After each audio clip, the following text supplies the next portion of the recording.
우리는 응답도 받아야지 되지만 이미 우리는 응답받고 주신 응답을 누리는 자들이 있지요. 그래서 오늘 우리에게 하나님께서 오직 한 분은 누구예요? 창세기 1장 1절에 우주 만물을 창조하신 창조주가 하나님이며, 이번에 강단에서 목사님이 말씀하셨던 것 같이 태양과 달을 멈추게 하신 그 능력의 하나님, 오직 한 분 그 하나님입니다. 그래서 그분으로 인하여서 목사님이 주일날 그러시잖아요. 절대 즐거움을 발견했다, 절대 즐거움을 찾았다 라고 말씀했듯이 저도 절대 즐거움을 찾고 발견하고 누리고 있습니다.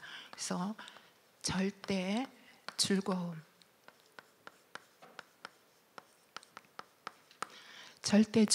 느끼는 것이고, 이 즐거움이라는 것은 엔조이라는 거죠. 우리가 시골에 살면 봄 되면 나물 뜯으러 가잖아요. 그것 보러 즐거움이래요. 그 나물 뜯으러 갔을 때 내가 느끼는 그 오감 속의 한 부분으로는 느낌. 내가 뭐 농사를 잘 졌으니까 농사로 오는 그 기쁨, 그런 것들이 즐거움이라는 우리에게 국어 사전에 말씀하고 있더라고요. 그래서 저도 이제 예수 그리스도 안에 와서 즐거움을 찾고 누리고 있습니다. 어떻게 즐거움을 찾느냐? 예수 그리스도 안에 하나님 자녀가 되다 보니까 나의 과거에 절대 각인이 보여지는 거예요. 나의 절대 각인은 뭐예요?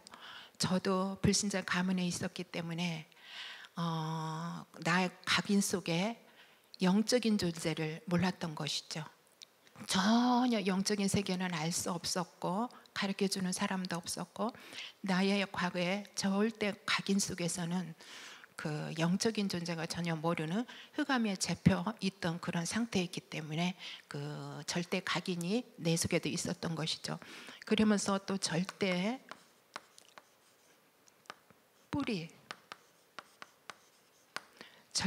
뿌리 속에 저도 있었던 거예요. 절대 뿌리는 뭐예요? 이미 영적인 존재, 창조자 하나님을 잊어버리고 인간이 영적인 존재로 하나님의 형상으로 창조되었다는 것을 모르니 절대 뿌리 속에서 정신문제에 시달리고 마음과 생각이 병들어 있고, 마음과 생각이 병들으니 뇌까지 가서 뇌에 작용되어서 무너진 상태로 살고 있었고, 또한 절대 뿌리 속에 오는 인생 속에 형성된 상처로 인하여서 많은 고통 속에 저도 살고 있었습니다. 그러면서 절대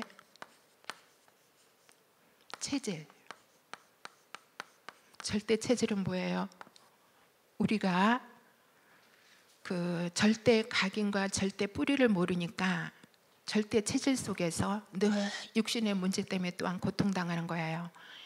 사도행전 8장 4절로 8절에 보니까 사마리아 땅에 육신의 문제로 고통당하잖아요. 왜? 절대 각인, 절대 뿌리를 전혀 모르는 상태니까 절대 체질 속에서 육신의 의식주에 묶여가지고 또한 질병으로, 또한 경제로 문하여 고통당하는 그런 현장이지만, 그게 사도행전의 사마리아 땅의 현장으로만 끝나는 것이 아니고 저도 예수 그리스도 안에서 절대 즐거움을 발견하고니까 과거의 나의 각인 뿌리 체질이 보였었습니다. 참, 그래서 이 가운데서 절대 각인 뿌리 체질에서 절대 우리 인간의 힘으로 능으로는 빠져나올 수가 없는 것이죠. 좀 누구로 인하여? 예수 그리스도만 인하여 빠져나올 수 있는 것이죠. 지금도 운명 사주팔자에 12가지에 묶여갖고 고통당하는 자리 너무나 많습니다. 또한 내 이웃에도, 내 가족도, 내 친구도 있는 것이죠. 제가 참 큰 응답을 받았습니다.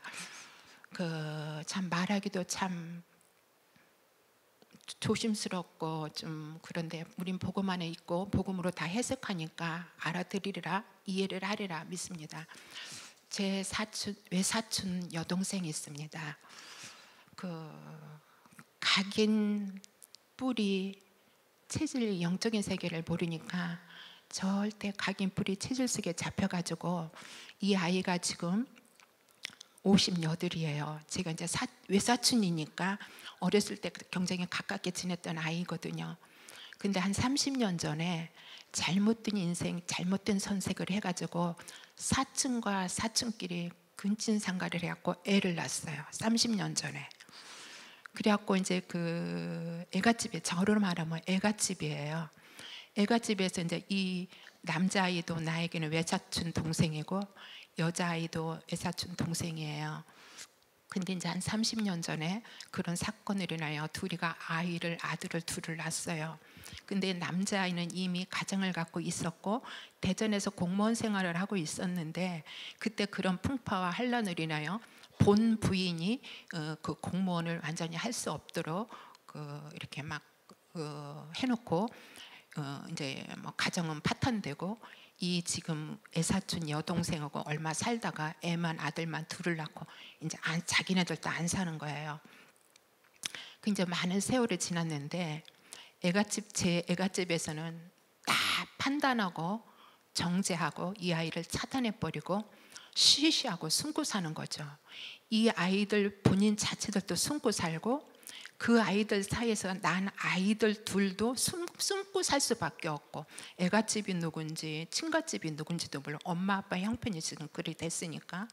그래갖고 이제 이 아이를 한 경쟁이 만난 지가 몇십 년이 지났어요. 근데 이제 저는 엄마한테 가끔 소식은 듣죠. 어디가 사는지도 모른다 한다.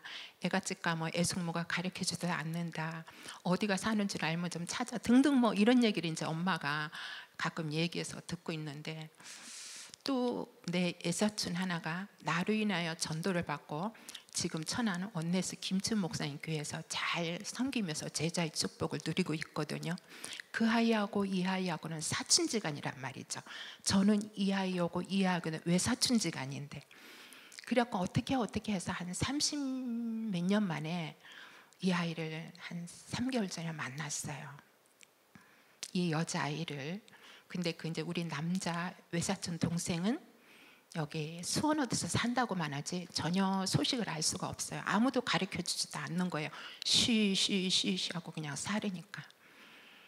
그래서 이제 이 아이를 한 3개월 전에 이 기집아이를 만난 거죠. 저한테 외사촌 여동생이에요.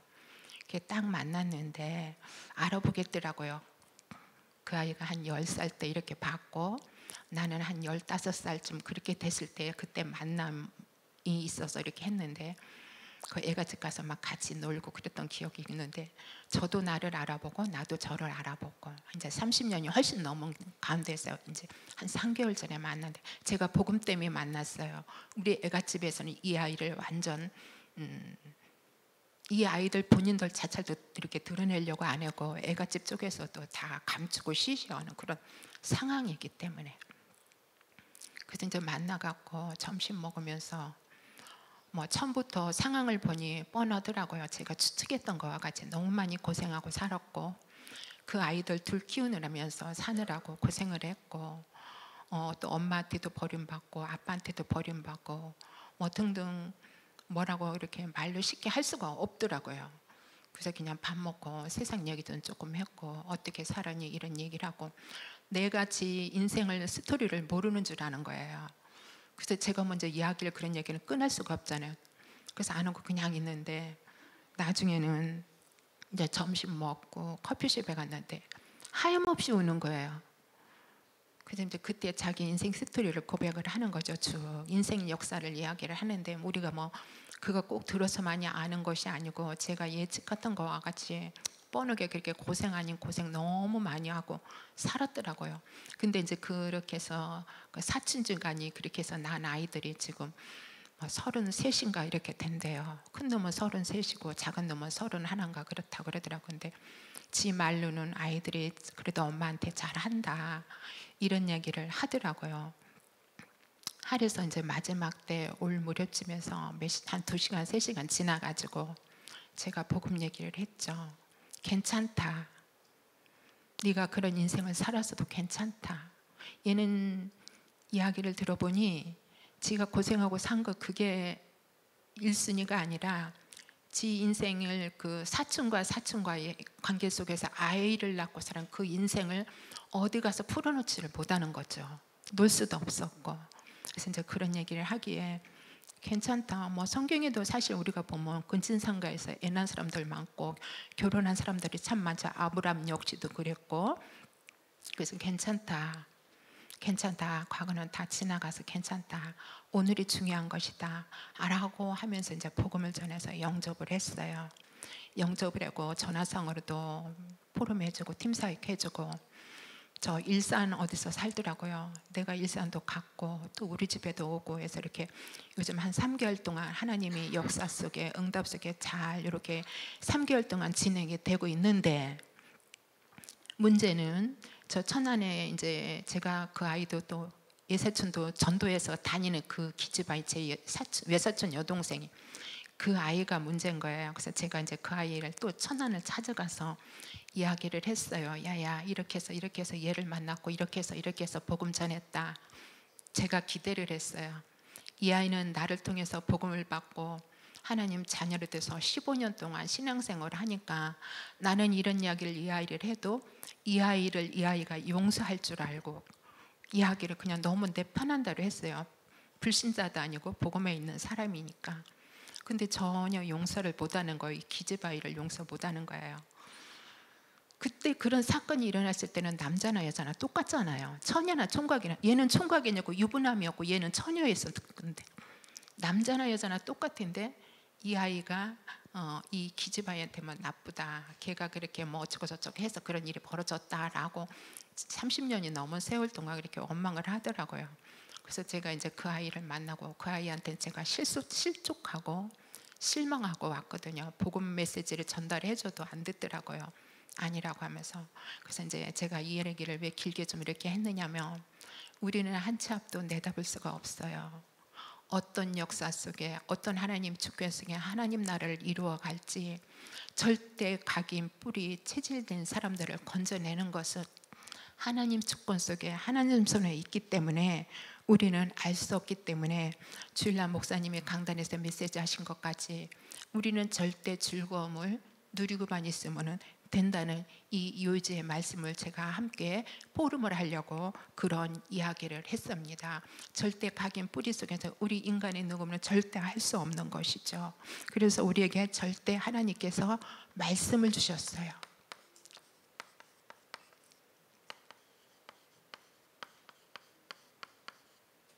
하나님이 우리에게 절대 말씀을 주셨는데, 어떤 말씀이든 절대 각인 뿌리 체질이 될 수밖에 없는 절대 원인이 있다는 거예요. 인간은 창세기 1장 27절로 28절에 하나님의 형상으로 지음받고, 창세기 2장 7절에 보니 하나님의 이끔으로 인간의 곳속에 생기를 부어넣어서 영혼과 생명을 주었습니다. 그러면서 창세기 2장 17절에 하나님과 인간과의 약속을 했습니다. 선악과를 먹지 말라, 세상 것을 먹지 말라, 그거를 먹는 날엔 너희가 반드시 정령 죽으리라 라고 약속하고, 창세기 2장 18절에는 우리에게 마지막 절까지 무한한 에덴의 축복, 하나님과 교제에 누릴 수 있는 축복을 주었죠. 근데 인간의 창세기 3장 5절에 하나님을 떠나는 문제와 사건이 생긴 거예요. 그래서 하나님께서 창세기 3장 15절 다시금 남자의 후손이 아닌 여자의 후손을 보내주셔서 인간의 근본 문제, 에덴의 본질적인 축복으로 다시 회복하여 주셨고, 이사야 53장 5절에 우리의 수치와 우리 연약함을 십자가에 다 도마려 놓으셨습니다. 로마서 5장 8절에 보니까 우리가 가진 죄인 됐을 때에 그리스도께서 십자가에 죽으심으로 우리의 하나님께서 우리에게 하나님 사랑을 확인했다고 그랬고, 창세기 2장 21절에 3장 21절에 보니까는요, 제가 오늘 그 3장 21절을 묵상을 하는데 너무 하나님의 사랑이 확인이 되고 제 심정 속에서 느껴지는 거예요. 하나님께서 가죽옷을 그냥 지어서 우리에게 던져준 것이 아니라 하나님께서 그 가죽옷을 우리에게 입혀주셨다는 거예요. 그 하나님의 은혜와 사랑이 너무나 오늘 또 많이 깨달아지고 느껴지고 누려지더라고요. 그래서 하나님의 사랑 속에서 우리는 절대 원인을 알게 된 것이죠. 그러면서 절대 우리에게 해답이 있죠. 절대 해답은 뭐예요? 우리는 하나님이 주신 이 절대 원인, 이거를 해백해 주신 여자의 후손 이 언약을 잊어버리면 출애굽의 이스라엘 백성들 같이 우리는 다시 노예된다는 것입니다. 속국된다는 것입니다. 포로된다는 것입니다. 그래서 하나님 말씀 놓치면 우리는 거지되는 것이죠. 다시금 옛 것으로 돌아간다는 것이죠. 그래서 주일날 목사님께서 말씀하시잖아요. 하나님 말씀을 소홀히 여기지 말라, 우습게 여기지 말라. 성경에도 있잖아요.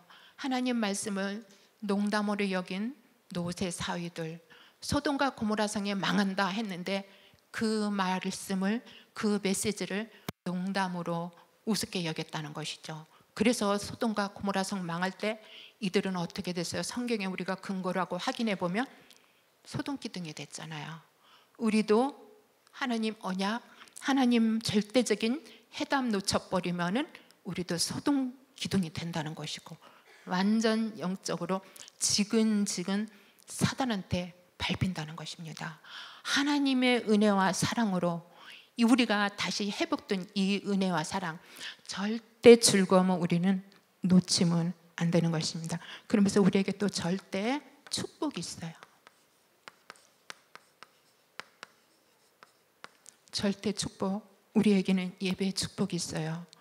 하나님께서 우리 인간들을 창조해놓고 예배드릴 수 있도록 이 백성은 내가 나의 찬송을 부르게, 내가 질도록 나의 찬송을 부르게 하리 함이라고 하셨습니다. 찬송이 찬송이 아니라 예배도 찬송이거든요.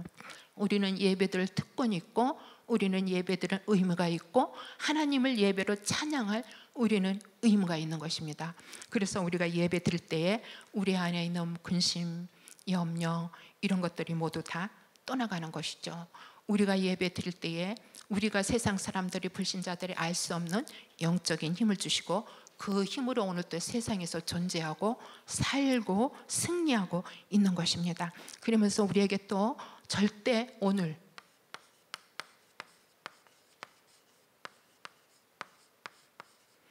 절대 오늘은 절대 우리에게 방법을 줬어요.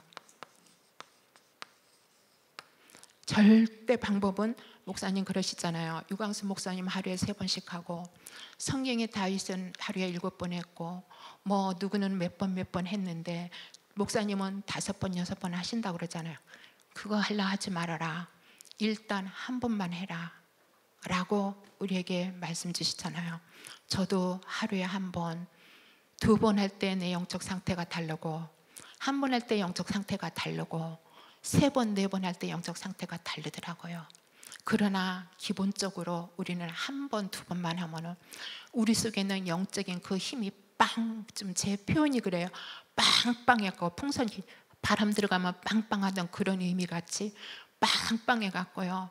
우리는 능히 정복하고 승리할 수 있는 그 축복을 저도 체험하고 누리고 있더라고요. 그래서 매일 해라. 안 돼도 억지로라도 의지 갖고라도 해봐라 라고 목사님 말씀하잖아요. 깊은 기도 속에, 깊은 집중 속에, 깊은 운동 속에, 깊은 음식으로 나를 자꾸 갱신하는 것입니다. 갱신되고 이렇게 되니까 내 의지와 상관없이 내 생각이 바뀌고, 내 마음이 바뀌고, 내 정신이 맑아지고, 내 정신이 강건하고 건강해지는 것을 저도 응답과 은혜로 체험하고 누리고 있습니다. 지난 주일날 새가족 가니까 유광수 목사님 그런 말씀 툭 던지시잖아요. 어떤 사람이 정신적으로 심하게 시달렸는데 일주일 동안 정식기도 하느니 한 번도 일주일 동안 시달리지 않았는데 그 정신 문제가 치유됐다는 이런 지나가면서 메시지 속에 유 목사님께서 멘트해 주시잖아요. 저는 그 말이 정말로 200% 300% 맞다라는 이런 생각을 느껴지고 하게 되더라고요. 그래서 우리는 하루에 1번만 하자, 시간이 중요하지는 않다라고 말씀 주시잖아요. 저도 기도에 누리 있습니다. 제가 아침에 새벽에 올 때는 못 올 때도 있지만, 아침에 올 때는 제가 기도의 행위를 하러 오는 게 아니에요. 아무래도 집에서 하는 기도의 깊이보다 성전에 나와서 하는 기도의 깊이와 감각은 다르더라고요. 더 좋더라고요. 그래서 제가 새벽이면은 성전에 와서 기도하는데, 자 그러면 성전에서 예배 끝나고 기도하면은요 제 룰이 있습니다. 먼저는 구원의 길을 제가 한번 딱 길게는 때로는 짧게 묵상하며 하나님을 찬양합니다. 그러면서 내 속에 있는 모든 성경 암송되어 있는 거 막 끄집어내서 한 번씩 그걸 읊으면서 읊조리면서 하나님을 찬양합니다. 그 다음에는 내가 강단을 붙잡고 내 강단이 더 각인 뿌리 체질되기를 강단 붙잡고 간절히 1대지 2대지 3대지 기도하면서 내가 기도 제목 찾아놓은 거 그거 붙잡고 기도합니다. 자, 그 다음에는 또 교회 기도 제목 합니다. 또 교회 여러 모든 사람들을 위해서 중보기도 합니다. 내 이웃에 아는 지인들을 위해서 모두 중보기도 합니다.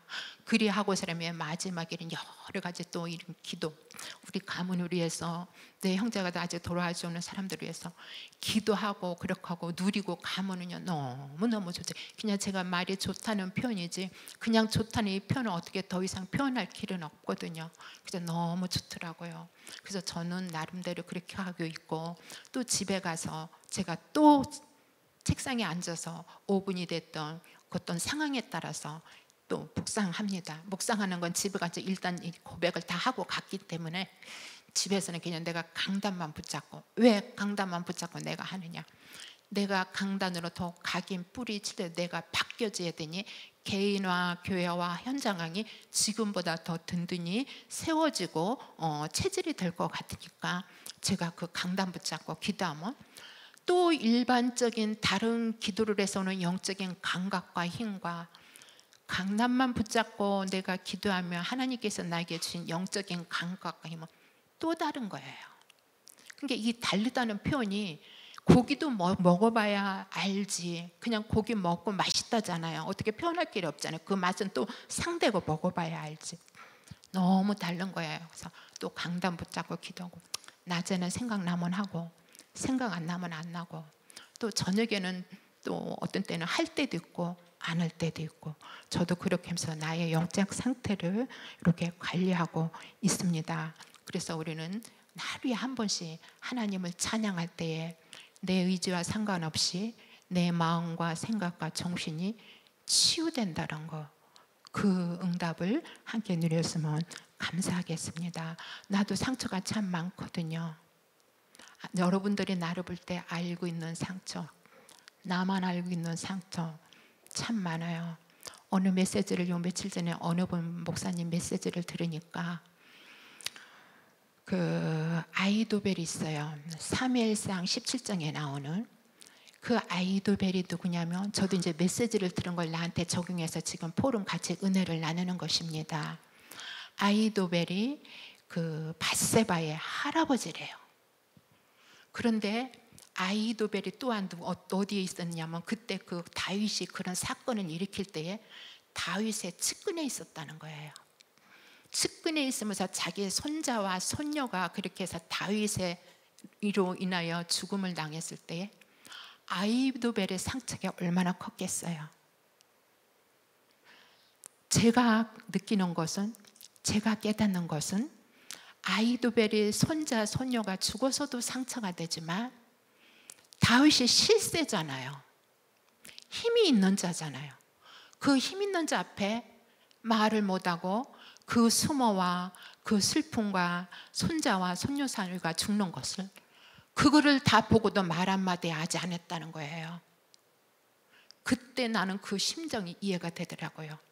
우리는 인간관계에서, 사회 속에서, 어떤 조직 속에서, 어떤 국가와 어떤 여러 가지 이런 속에서 그런 일 너무나 많이 당하잖아요. 여러분들은 안 당했는지 모르지만 저는 순간순간 인생에 살면서 그런 거 참 많이 느끼고 당했거든요. 그런데 오는 상처가 저도 많이 참 많아요. 실세들에게 복음이 아닌 세상, 나는 가졌다는 힘으로 내가 당하고 상처받고, 복음이 아닌 자리와 위치 있다고 성령의 인도 아니고 사단의 인도로 어깨에 날개 피고 그런 상대한테, 상대가 어떻게 됐든 간에 상처 주는 이런 일도 너무 많잖아요. 이 아이도벨도 그런 경험을 지금 하고 있었던 거예요. 그런데 자, 이제는 세월이 지나서 압살롬하고 다윗하고 지금 권력 다툼, 싸움이, 분쟁이 일어나잖아요. 그때에 이 아히도벨이 다윗의 측근에 있었었는데 아무 소리하고 쥐죽음같이 그런 수모를 다 당하고 있었는데 말 한마디 안 하고 있었는데, 압살롬의 그 권력 다툼이 아버지하고 일어날 때 이 아히도벨은 압살롬 편으로 갔다는 거예요. 간 것을 말하는 게 아니고 아히도벨에게 그 상처로 끌려갔다는 것이죠. 그래서 아히도벨하고 같이 권력 다툼 속에 모이라고 작당하다가 그것이 자기 마음대로 안 되니까 사무엘상 17장에 제가 메시지를 듣고 찾아보니까 아히도벨이 자기 집에서 자살해서 죽는 거예요. 죽는 게 아니라 그 상처가, 아히도벨에게 있는 그 다윗으로 인하여 오는 상처가 그 마지막에는 그 상처로 인해 그 인생도 결국은 자살로 끌고 가는 그런 일이 있더라고요. 그래서 그렇다, 이 상처가 너무 많이 무섭구나. 너무 내가 그 아히도벨은 어떤 그 목사님한테 메시지를 들으면서 제가 나름대로 나에게 또 적용을 하면서 은혜를 또 받고 그렇다. 절대 상처 주지 말고 상처받지 말아다. 제가 이번에도 또 우리가 항상 그리고 결단하는 거지만 이번에도 또 그런 결단을 정말 하게 됐어요. 우리가 힘이 있으면 뭐가 있겠어요? 저는 아무것도요. 그 누구도 없어요. 그 무엇도 가진 게 없어요. 저는. 그러나 때로는 이제 인생의 삶 속에서 그런 경험을 할 때는 아픈 거는 사실이죠. 아픈 거는.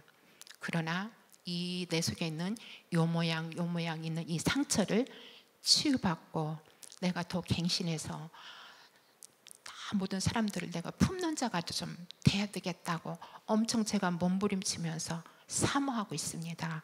그러면서 우리에게 절대 전략이 있어요.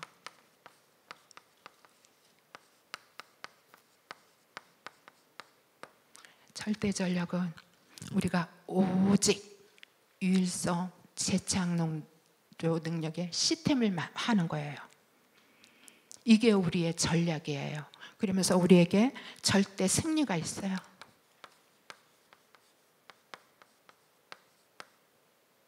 아이고 죄송. 여기다 밑에다 써야 되는데.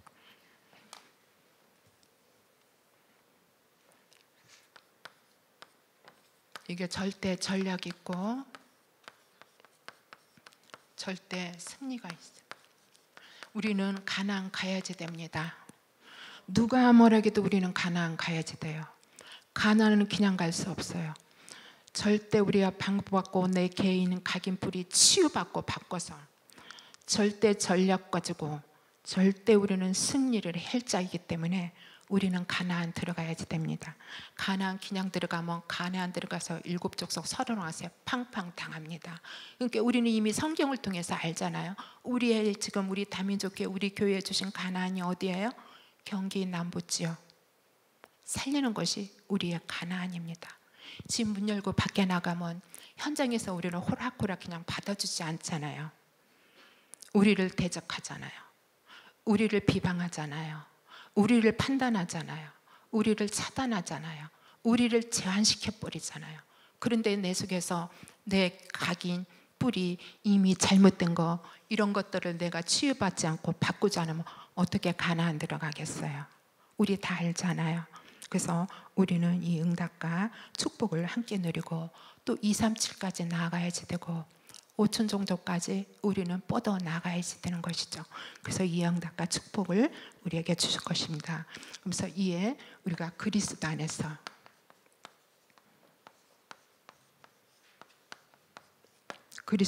우리는 싸우지 않고 기도로 이기는 거예요. 그래서 우리는 영적인 지휘관입니다.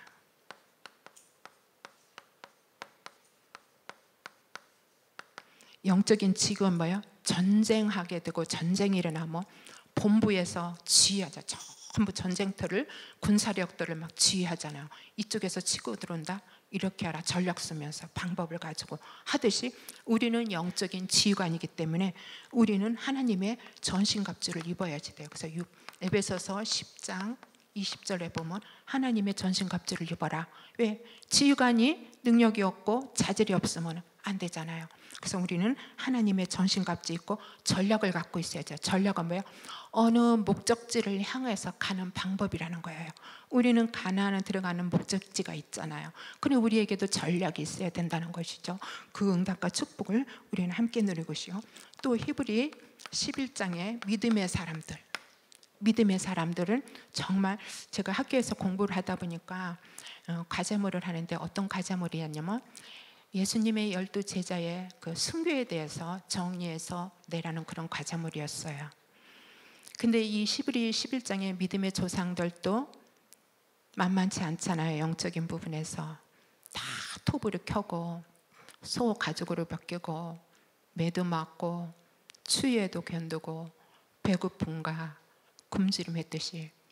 그래서 보니까 우리는 또 베드로의 그 순교만 기억하고 있잖아요. 십자가에 거꾸로, 하나님 그 은혜가 너무 커서 십자가에 거꾸로 죽는다고 그랬듯이 12 사도들 그 제자들 순교한 것 보면서도 사람의 능으로는 할 수 없는 일이지 이게 어떻게 사람으로 했겠나, 하나님이 하신 일이야지 라고 이해가 됩니다. 느껴집니다. 한 제자는 내가 지금 기억이 없어요. 머리가 명석하지 않아갖고 기름통에 펄펄 끓는 기름통에 들어가는 거예요. 근데 어떻게 하나님 은혜를 펄펄 끓은 기름통에도 들어갔는데 살아난 거예요. 살아나고 집에 가서 그냥 그 순교하는 것도 있었고, 어떤 사람은 송곳으로 푹푹 찌르고, 어떤 사람들은 어떤 제자는 우리 사람이 겉껍데기를 다 벗겨내서 10토막 20토막 내서 죽이고 그렇게 순교를 당한 거예요. 그래서 우리는 히브리 11장에 사람들 같이 예수님의 12 제자 같이 우리는 영적인 서밋에 서지 않으면 안 되죠. 우리는 영적인 서밋에 서가지고 우리 자신을 정복하는 거예요. 사실 어떻게 보면 내 자신을 정복해서 갈라디아 2장 20절 축복 그 응답의 자리를 서밋의 자리에 현주소로만 들어가면 문제 갖고 걱정은 없더라고요. 그게 안 돼 갖고 우리가 몸부림치죠. 다 그 자리 들어가서 영적인 썸이 있어서 좌지우지 영적 싸움 하고 싶잖아요. 누가 이쪽 뺨 때리면 그래 때려라 하고, 근데 이쪽 뺨 때리면 나는 2번 때리거든요. 누가 이쪽 뺨 때리면 저는 3번 때리고요. 지금도 아직 그래요. 때리고 후회하죠. 왜 때렸을까? 때리지 말고 그냥 맞아줄 걸. 그렇게 후회를 하고 우리 연약함이라는 거. 그러나 그것도 예수 그리스도가 십자가에서 담당하셔놨다니까. 우리 신앙의 양심에 있어서 깨달을 뿐이지 괜찮아요. 그렇다고 고의적으로 할 필요는 없잖아요. 괜찮다고. 그래서 저도 아직까지 그런 상태입니다. 참 말하기가 참 그런데요. 우리가 조금만 갱신하고 조금만 영적인 썸이 있어서 나를 정복하면 두려움도 없고 누가 나를 뭐라 해도 괜찮은데, 제가 오늘도요 참 마음이 상한 일이 있어요. 상식을 지키지 않는 사람 때문에 영어를 배워서 영어를 나한테 해달라고 그러나, 히브리어 헬라를 배워서 나한테 히브리어 헬라로 말을 해달라고 그러나, 기본 상식이 없는 짓을 하는 거예요 사람이. 응? 그냥 막 화가 나는데 그걸 꾸역꾸역 세상 말로 무식한 말로 꾸역꾸역 이따 저녁에 하나님 나 잘하든 못하든 메시지 하나님 말씀 전달해야지 하면서 막 그냥 오늘 그랬다니까요. 얼마나 화가 나고 속이 상하고 마음이 상하든지. 상식적인 일을 우리는 해야지 될 거 아니야. 아무리 우리가 망가지고 무너졌어도 그 상식적인 일을 안 하더라고요. 그래서 그런 응답을 함께 누렸으면 좋겠고요. 그래서 우리의 로마서 16장 제자들 변함없이 바알과 함께 동역하며 끝까지 함께 응답받으며 누린 제자들, 그 중에서 저는 지난주에 그 김일권 목사님이 베베에 대해서 전달해 주잖아요. 제 마음이 참 많이 감동이 되고 깨달아지고 피부에 많이 와 닿더라고요. 베베, 그 갱그리아 교회에서 바울이 로마 교회에 베베를 보낼 때에 베베가 아닌 다른 인물 디모데나 디도 그 자기 신분 같은 자기 생명 같은 그런 제자들을 안 보내고 베베를 보냈다고 그러잖아요. 왜 베베를 보냈느냐? 로마 교회 가면 증거해서 살릴 수 있는 그 힘과 능력이 있기 때문에, 메시지가 있기 때문에. 베베는 바울 목회자를 이해했다고 그러잖아요. 뭐를 이해했어요? 목회자의 좋은 것만 이해하고 좋은 것만 보고 따라간 게 아니고 목회자의 인간미를 이해했다고 하잖아요. 베베는 장점도 이해했고 단점도 이해했고, 목회자가 슈퍼맨은 아니라고 김물건 목사님 그렇게 말씀 전달해 주시잖아요. 그래, 맞다. 목회자는 슈퍼맨이 아닌데 우리는 목회자를 바라볼 때, 흠모할 때 남 좋은 것만 바라보고 있는 것이 내 욕심이고 내 잘못이구나. 그래, 내가 저분을 수용하고 내가 목사님을 수용하고 내가 가는 것이 내 일이고 내 사명인데 왜 나는 이렇게 안 되는가. 저는 가슴으로 눈물이 나더라고요. 참 많이 눈물이 나더라고요. 그러면서 그 베베 얘기할 때, 그렇다, 우리가 목사님이 나한테 잘해줘서, 목사님 한 개개인한테 정말 잘해줘서 우리 목사님이 아니라 인간미를 알고 인간미를 이해하고 함께 갈 수 있는 그 제자를 하나님은 우리 다민족교회에서 원하고, 또 유정 목사님 그 자신 우리 목사님도 그런 제자를 원하지 않을까라는 생각이 들었을 때죠. 우리는 다 그런 제자만 되면은 되는 것입니다. 그래서 함께 끝까지 베베같이 로마서 16장의 제자들도 같이 갈 수 있는 이런 제자들. 그러면서 우리에게 또 뭐가 있어요? 영적 선도자.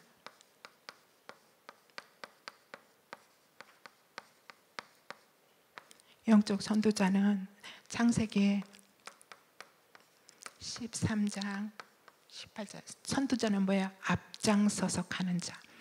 영적인 믿음이 없고 힘이 없으면 앞장 못 서잖아요. 먼저 가 하고 나는 뒤가잖아요. 그죠? 이제 야곱 이따 얘기하겠습니다. 같이 포럼을 나누겠는데, 제가 우리의 창세기 13장 18절 메시지 너무 많이 알잖아요. 아브라함의 막물레 상수 밑에 여호와에서 단을 쌓은 거. 그런데 오늘은요, 이 메시지가 또 다른 감각으로 나에게 은혜를 주시는 거예요.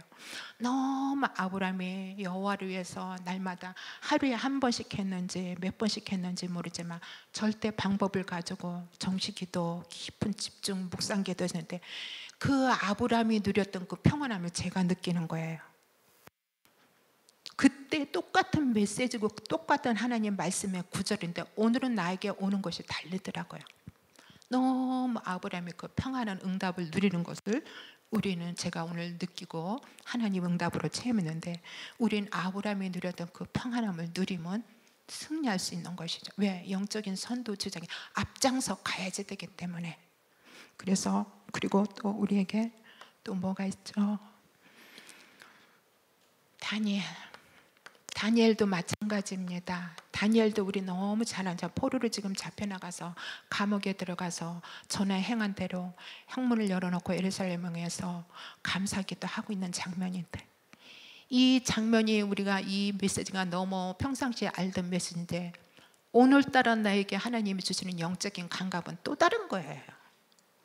오직 유일성 재창조의 능력을 그 감옥에서 시스템화돼서 누리고 있는 거예요.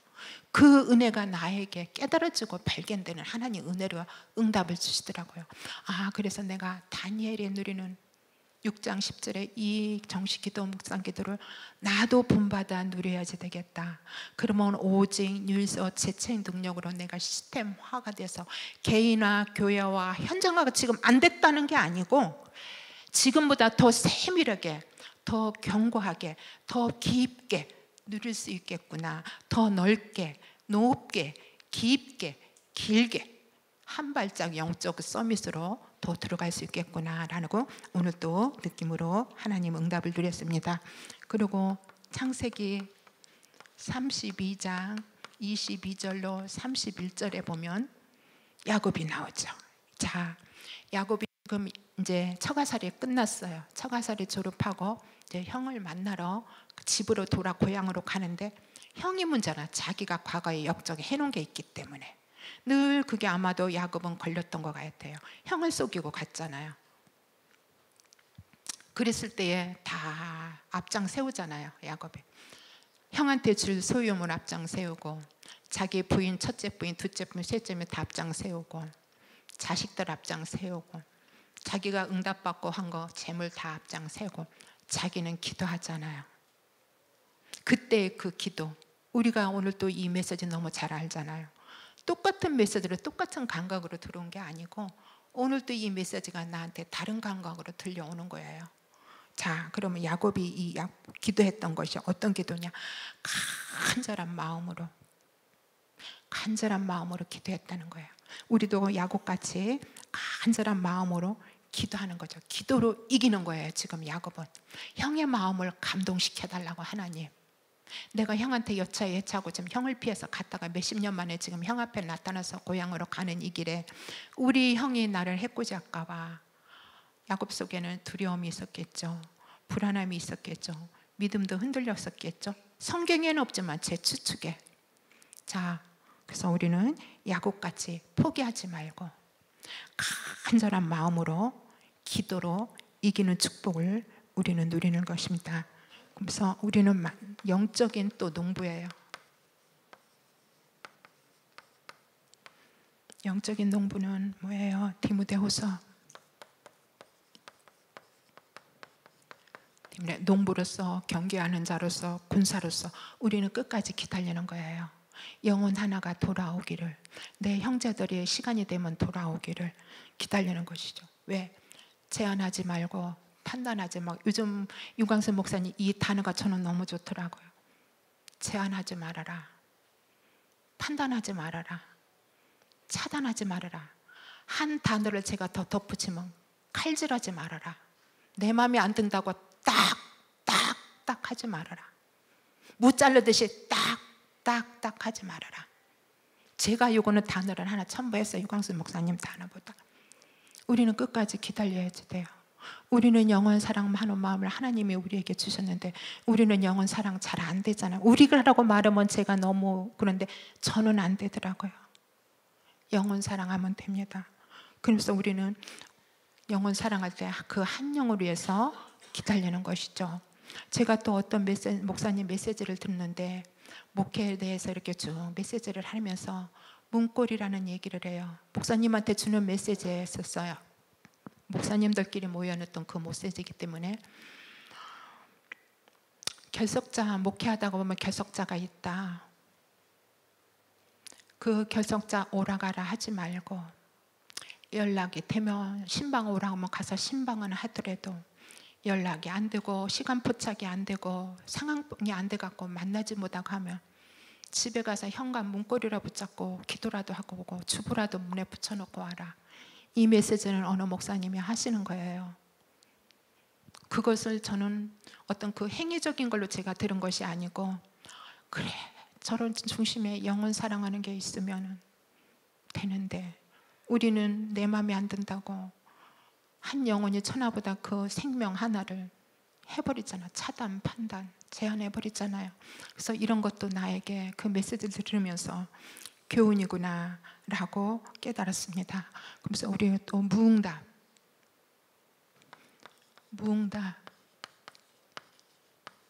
무응답이 있고 또한 응답이 있습니다. 무응답할 때 우리는 염려가 되잖아요. 왜 응답 안 할까? 근데 응답하는데 응답의 기준은 사람마다 다 다르겠지만 저의 응답의 기준은 요한복음 14장 26절로 27절이 최고의 큰 응답이고 목사님도 지난주인가 언제 말씀하셨잖아요. 내가 하나님 자체 돼서 누리는 것이 가장 큰 응답이라고 말씀하잖아요. 저도 똑같이 그렇게 은혜로 깨달아집니다. 응답 더 이상 우리가 받을 게 뭐 있어. 그러나 가는 과정 속에서 이런 것 저런 것도 필요하니까 우리가 하나님 앞에 간구하고 구하는 것이지 더 이상 우리가 받을 응답이 뭐가 있어요. 보좌의 축복, 보좌를 움직일 수 있는 축복이 있죠. 하나님 자녀의 신분과 권세 있고 눈으로 보이지 않는 영적인 사단과 싸울 수 있는 그 권세가 있고 그런데 우리는 더 이상 무엇을 자꾸 응답하고 응답을 받았느니 응답을 안 받았느니 뭐 응답도 받아 응답도 못 받아. 우린 보통 그 말을 그렇게 쉽게 하잖아요. 속없이. 아 이것도 아니구나. 응답은 자녀와 신분 권세를 내고 보좌를 축복으로 움직일 수 있는 기도의 권세가 있는데 뭐 우리가 자꾸 응답 저 사람은 응답 받았느니 안 받았느니 뭐가 어쩌니 우리가 쓸데없는 말 너무 많이 하는구나. 내가 틀린 말을 하면서도 내가 틀린 말을 하는 줄 모르고 틀린 말을 하고 있구나. 저는 그런 거 너무 많이 깨닫습니다. 내가 틀린 말 너무 많이 해요. 당연히 외적으로 육적으로 표면적으로 들 때는 맞는 말인데 너무나 틀린 말 내가 많이 하고 있다는 거예요. 그 사람의 상처를 받든지 말든지 마음을 상하든지 말든지 으쌰으쌰 하는 힘을 가지고 말하는 거예요. 저는 그러고 싶지만 않다. 하지 말아야지 되겠다. 과거는 그렇게 했을 망정 앞으로는 하지 말아야 되겠다. 또한 그 은혜 속에 하나님 응답 속에 결단하고 있습니다. 그래서 우리가 또 응답이 올 때 겸손하면 됩니다. 응답은 여러 가지로도 표면적으로도 오고 영적인 부분도 오고 뭐 이미 받은 응답고 받아야 할 응답도 있지만 응답은 우리가 교만하지 않으면 되고 응답 주셨을 때 성령의 인도 따라가면서 하나님께 영광 돌리면 된다고 저는 은혜로 깨달아집니다. 그래서 3번 이제 마지막 내 것이 되라.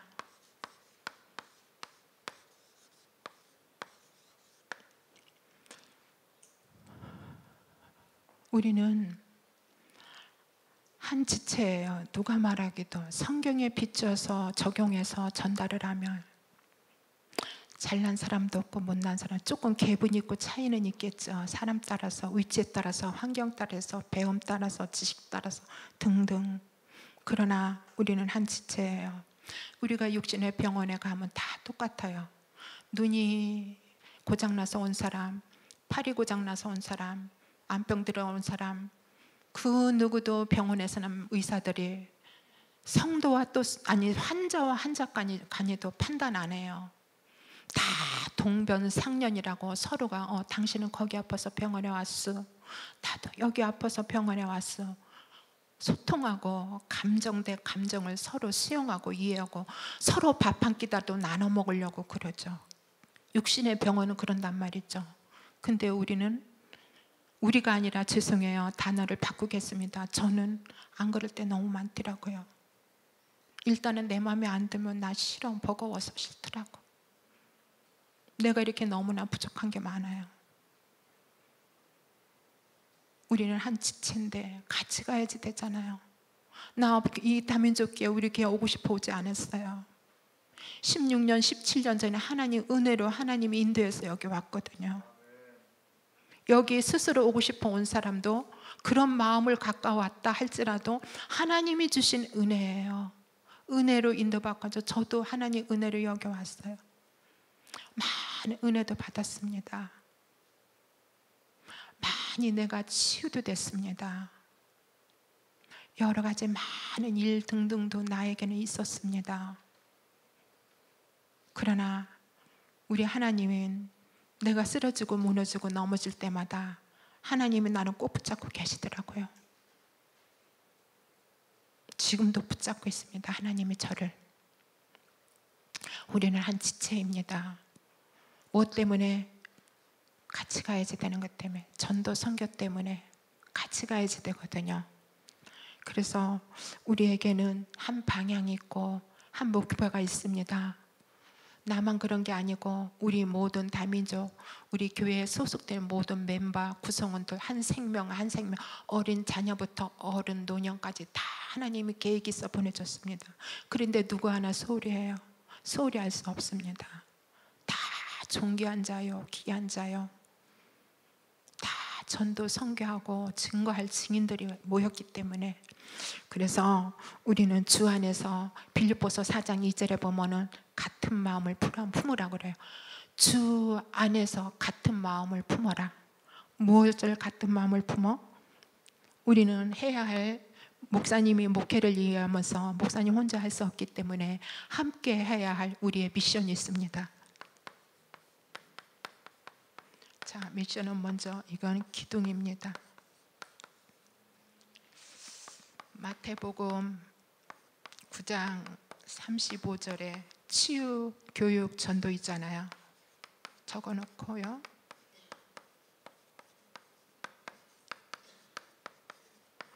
치유, 교육, 전도, 이거 우리가 함께 가야지 됩니다. 한 지체, 한 목표, 한 방향이 뚜렷하게 있기 때문에 이것을 하나님의 계획을 이루고 성취되어서 내 안에 하나님의 심장이 되어져서 내 안에 지휘자로, 선두자로, 농부로서 앞장서 나가는 목사님의 심장이 되어져서 함께 하나님 나라를 확장해가고 이루어 나가기 때문에 주 안에서 우리는 같은 마음을 품는 것이죠. 치유, 교육, 전도라는 거. 그래서 내 개인을 잡고 각인, 뿌리, 체질을 바꿔라. 그게 바꿔진 만큼 치유, 교육, 전도가 내 것이 되는 것이죠. 내 속에 각인 뿌리 체질되는 것이죠.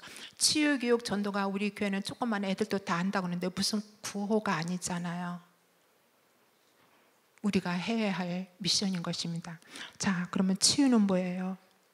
히브리 4장 12절에 하나님 말씀은 살았고 운동력 있어 등등 하면서 마음과 생각과 뜻을 판단, 말씀 집어넣어 주는 것이죠. 그리고 교육은 뭐예요? 디모데후서 3장 16절로 17절 모든 말씀은 하나님의 감동으로 된 것으로 교훈과 책망과 바르게 한과 의로 교육하기에 유익하니라. 이는 하나님의 사람으로서 온전하게 하며 이 빛을 선전하기 위해서 우리를 불렀다는 거예요. 우리는 그런 사업과 미션이 있는 것이죠. 그럼 전도하는 거죠. 사도행전 1장 8장 마태복음 28장 16절 20절 등등 우리의 전도에 대한 메시지 많이 있잖아요. 함께 지체가 돼서 함께 방향 붙지 않고 함께 가는 것이죠. 목표를 향하여서. 이것이 우리의 미션입니다. 두 번째 미션,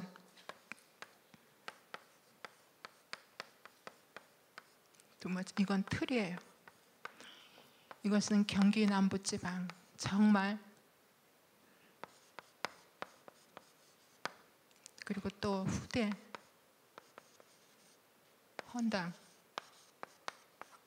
이것도 하는 것이죠. 경기 남부지방 살리는 것. 이것이 우리의 가나안이라고 아까 제가 서두에 말씀했잖아요. 또 후대, 이 세 가지 경기 남부지방, 후대, 헌당을 통해서 저는 가장 많이 마음에 닿고 붙잡아지는 것은 후대예요. 후대가 저는 각자 사람마다 다 우리 여기 앉으신 분들 다르겠지만 저는 후대더라고요. 후대가 품어져요. 지금도 품고 있어요. 내가 시간표가 안 돼서 어떻게 지금 내가 움직일 수 없고 제스처를 쓸 수, 행동할 수가 없어서 그렇지 품고 있거든요. 늘 후대들을 놓고 기도하고 또 한 가지 또 생각한 것도 있고, 목사님 저번에 무슨 훈련 때인가 어느 때 말씀하셨잖아요. 꼭 내 속으로 자녀를 낳아야지만이 될 자녀냐.